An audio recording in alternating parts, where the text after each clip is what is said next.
روایت ہے کہ آپ فرماتے ہیں کہ رسول اللہ صلی اللہ علیہ وسلم نے فرمایا،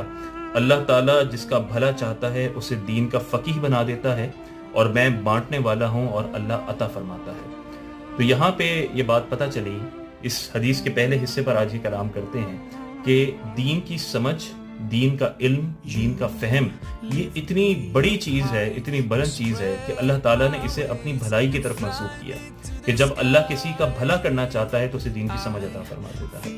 تو یہاں پہ ہمیں یہ غور کرنا چاہیے کہ بعض اوقات ہم دنیا میں بزنس، میڈیکل، اکاؤنٹنگ، مختلف فیلڈز کے ماہر ہوتے ہیں، اپنے اپنے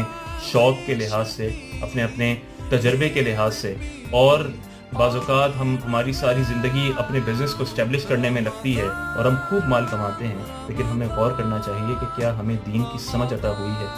کیا ہمیں دین کا فہم ملا ہے، کیا ہم نے شریعت کا علم سیکھا ہے، کیا ہمیں طریقت کا علم ہے،